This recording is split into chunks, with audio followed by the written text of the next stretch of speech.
What's up? My name's Glue Boy. Welcome back to the channel where we go over 40k stuff. And much like last week, I am taking count that Warhammer Rogue Trader alpha test is out. Loving it so far. I'm going to be talking about a faction that appears in the game. Will be one of the main villains. That's going to be the Word Bearer Space Marines. If you didn't see it, last week I talked about their Primarch Lorgar. I'm going to be skipping over a lot of Lorgar stuff because I went into it way more in depth earlier. The Word Bearers are pretty infamous for their fanatic, just love of chaos. They're right off the deep end when it comes to chaos worship, as they are extremely zealous, love their churches, love their prayers, love their demons, all that shit. So much that like on their home planet where they're camped out in the warp, it's a constant just building churches on top of churches on top of churches with their massive just human slave population that they have fully building holy sites forever on their planet. But I think it's really interesting. The Word Bearers take chaos worship in a very specific way, and this gives me a chance to explain kind of chaos worship in general in Warhammer. So the Word Bearers worship chaos undivided, and while there are the 4 chaos gods, and you can devote yourself singularly to a god, like, you know, Plague Marines worship Nurgle, the Emperor's Children worship Slaanesh, all that shit. Instead, the Word Bearers kind of worship chaos. And when the word like chaos undivided is thrown around, there's kind of 2 ways you can take it. The most common one is just they are evil and so aligned with chaos. That's like what the Black Legion kind of is. They're just bad and they don't like humanity, so chaos. And then there's the Word Bearers that worship chaos as kind of like this pantheon. Chaos is an all-powerful force with 4 gods at its helm, and that is what they serve. Other just specific chaos worshipping individuals kind of think they're a bunch of losers and fence-sitters who can't pick a side, but they kind of accompany the idea of the Great Game, which the Great Game is the giant game that the Chaos Gods play of the ever-shifting power structure between the 4 gods and their champions. And as well, one of the complaints that some other Chaos worshippers have is like, look, I am blessed by Khorne, I can never die, I kill all my enemies in single combat. That's true. While singular worship does give you a lot of power, there's a concept in Warhammer that's, I'm going to steal from fantasy because I think it's a really good all-encompassing idea, and that's the idea of the Ever-Chosen. In fantasy, that's Archaon Ever-Chosen, absolute cool-ass dude. But in Warhammer 40k, that's appeared through Horus Lupercal and now Abaddon, someone who's blessed by all 4 gods to embody chaos and destroy whatever order, whatever factions are keeping order, just destroy the galaxy and all that shit. And when it comes to Chaos Undivided, that really was Lorgar who wrote the book on that and really helmed that way of worship. So I've done enough preamble on what Chaos Undivided is. Let's go into the Word Bearers themselves. Originally, before they met their Primarch and before even like Terra was fully reconquered, these guys were known as the Imperial Heralds, which like from the start, they were insanely fanatical, as these guys came from a bunch of destroyed territories that the Emperor like raised, and they're the sons of those families that lost to the Imperium. And knowing the price of the Emperor's mercy, they decided to pay that back in full. So they went in with like full-on righteous zeal to serve the Imperium. As one of their core things they do is they go into an area, proclaim the ultimatum like, hey, comply or die. And then either they comply or kill them all. They then go through the area, destroying all heretical knowledge. Burning down libraries, destroying statues, burning churches, that kind of shit. But they would keep up this righteous zeal even when they met Lorgar. And they would turn that zeal for the Imperium and the Imperial truth towards shifting to the idea that the Emperor's a god and going into the idea of the Imperial cult. And then when, Big E burned down Monarchia, they followed their Primarch again, right down the whole chaos, like, rabbit hole. And then, the whole, like, Horus humbug happened, and they scampered off into the warp and are now what they are now.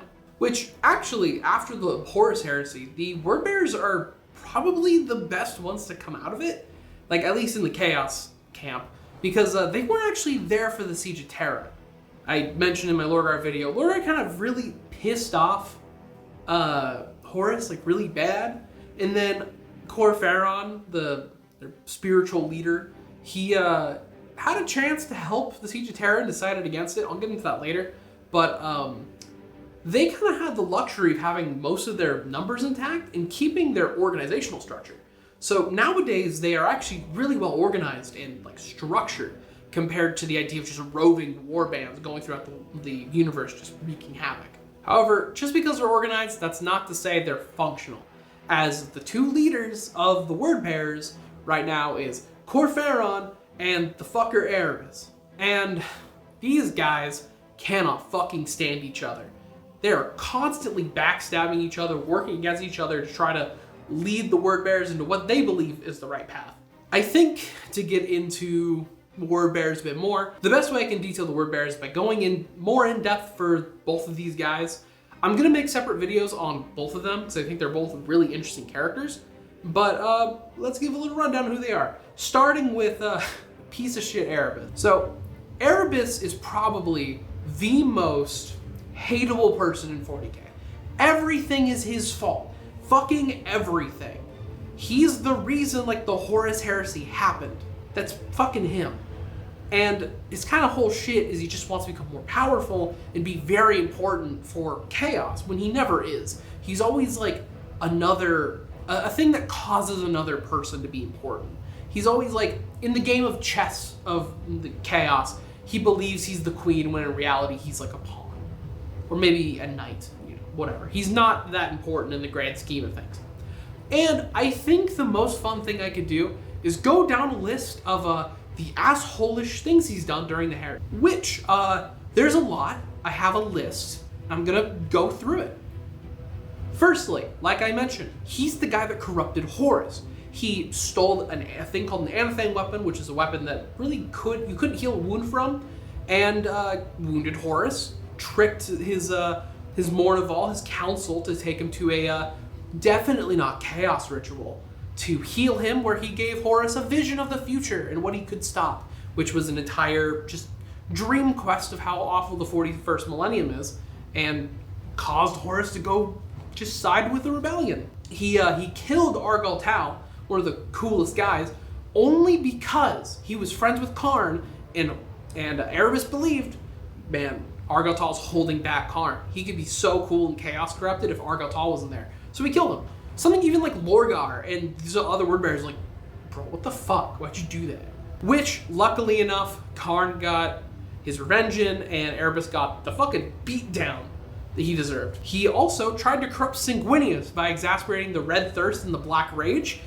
Something he had this all intricate plan ready, but no one listened to him because he's Erebus.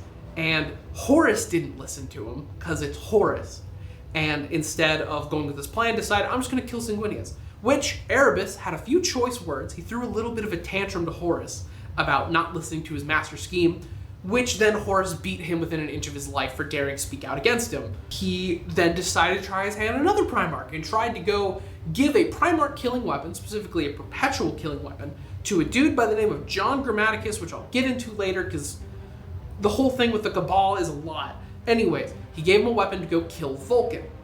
Didn't happen. Didn't go the way he wanted because the only good elf, a dude by the name of Eldrad, intervened. Another failed assassination plot. Speaking of that, he failed an assassination attempt against the fucking Emperor himself because he created a demon infused with a blank somehow, don't know how that works, and sent it after the Emperor. It got foiled horribly, and Horus was also very upset about this because he believed assassins are cowardly.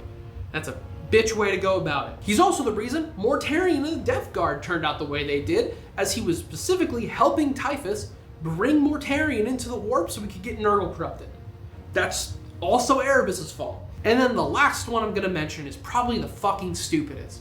He tried to assassinate Malkador the Sigillite, the guy who invented the Inquisition and the Officio Assassinorum, the right-hand man of the Emperor, the guy whose middle name could basically be subterfuge. That's everything he fucking did, and he's like, yes, I'll outsmart Malkador.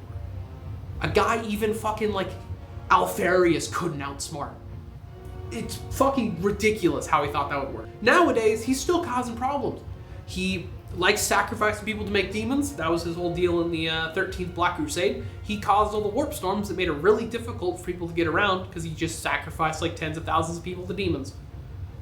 And yeah, that's Erebus in a nutshell. He's a piece of shit who keeps having these weird conniving schemes that usually don't work and get his ass beat in the process. Next, I'll go into Kor Phaeron. While he's not as much of, I think, a absolute raging dickhead that Erebus is, he's also a piece of shit in his own like merits. He was horribly abusive to Lorgar and is a giant asshole. Which, currently, Kor Phaeron is basically like the spiritual leader underneath Lorgar, because Lorgar is out, meditating, doing whatever. He's taking his big millennia-long sabbatical. And so it's Kor Phaeron in charge of the religion. Something I should mention is Kor Phaeron is not really a space marine, as when he adopted Lorgar and brought him up, and when Big E finally came down to Colchis, Kor Phaeron was old as shit, and you kind of can't be old and then become a space marine. It's something you have to do kind of young. And so Kor Phaeron was really scared that his grip on Lorgar would, loosen, and he talked his way into becoming a space marine. Lorgar really pushed for it because I need my dad with me. My dad's so important. And so they did what they could. They made him some special armor, gave him some augments, shoved in whatever organs fit, and now he's just a really powerful old man in a suit of power armor. And actually a really powerful psyker. He beat up fucking Gilliman at the Battle of Calth, which is a pretty big event that he took part in. Really crippled the Ultramarines in protecting Terra and really stopped a major threat to chaos during the Horus Heresy. And, he was doing a great job. He held Gilman at bay until Gilman broke out of his psychic spell, got really annoyed at all this preaching, and kicked his ass until he had to just dip. Something else I'm going to mention, and I mentioned earlier, Kor Phaeron had a really good chance to possibly turn the tides of the Siege of Terra. After running away from the Battle of Calth, he found this planet, and there's a tribe on there that had this prophecy that Kor Phaeron would sacrifice himself, killing himself to create a warp rift that would teleport all of his word bearers right down to Terra to take part in the fight. And Kor Phaeron was like, I'm not gonna fucking do that. No. And then he killed the tribe, took over the planet, and went into the warp to go make his demon world. That should kind of tell what kind of guy he is. He's very self-centered. Major asshole. But yeah, that is the word bearers. These two just fuckheads really encapsulate a lot of what makes them them. And yeah, they're a pretty fun bunch. But speaking of that, we're gonna go right into the rules. And on the tabletop, the word bearers, actually pretty good. They're certainly some of the top contenders in the Chaos Marine codex. First off, their Legion trait, really solid. Rerolling hits when they charge, fun for a good melee list, and a 5-up feeling of pain against mortal wounds, which, as a Custodian player, that shit can come clutch. Psychic stuff can be a real hassle to deal with, so anything that helps you tank that, nice. As well, their unique secondary objective, which is a thing that really encapsulates some armies as just easy point securing, pretty solid. I think I prefer the, Creations of Bile or the Black Legion one a little better, but this one is real easy to at least get a solid 9 points, out of 15. All you need to do is cap 3 objectives with this action, you're set. Which, with how the current Warzone missions are and some tournament missions I've had to play, you normally get 2 objectives really close to your deployment zone and then 1 nearby. So it's really solid to at least get the 2. It's pretty often that happens. And as well, in this kind of rare instance, I really like most of the word bearers warlord traits. Normally I'm very picky when it comes to this parts because I mentioned before, I'm not a fan of self-character buffs. I like stuff that amplifies the army, and the word bearers have that. Stuff like enhancing auras, making cultists a little stronger, using doing an action or a spell can give you back a command point, useful abilities. And that's actually a theme with word bearers. They have a lot of stuff like relics, warlord traits, and spells that can boost cultists. So bringing cultists is a pretty solid thing in general for this list. And all their unique stratagems, also really solid. Because they have a lot of really fun stuff, like making demons stronger, extending their exploding 6s when they're shooting to exploding 4s. That's nuts. That's really good. Stuff that prevents your characters from dying. There's a lot of these stratagems. These are the top picks in my head. These are just the standouts, but they're all solid. I think that's what makes the word bearers really good on the tabletop, is they have a lot of really good picks. And as well, they synergize with some of like the more fun models in the Chaos Marine list, as you get access to stuff that amplifies just demons and demonkins. If you want to bring a demon prince, you want to bring some my absolute favorite obliterators, stuff like that, you will get bonuses to doing so. But when it comes to actually building your list, the big thing you'll have to do, besides the tacked on thing I always give for Chaos Marines, you're bringing Chaos Marines, guess who you gotta bring along? Abaddon. You have to. He's the best thing in the book. But besides that, that's the obvious thing. Bring a Dark Apostle. That's like their shit. Praying to the Dark Gods is their thing. Bring one. That's out of the question. Other than that, bring along like stuff like a Demon Prince, some Demonkin models, Possessed, Cultists. There's a lot of great options and a lot of really fun units. Just synergize.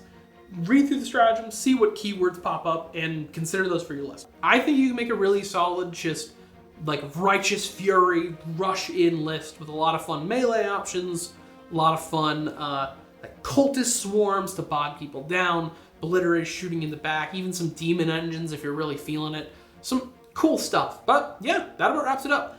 Warbears, I think their Legion's pretty cool. I both love and hate a lot of the characters. As much shit as I give Erebus and Kor Phaeron, I am delighted when I see them pop up somewhere, because I know some weird, horrible shit's gonna go down. But yeah, if you like this, like, subscribe, comment, do YouTube stuff. See ya.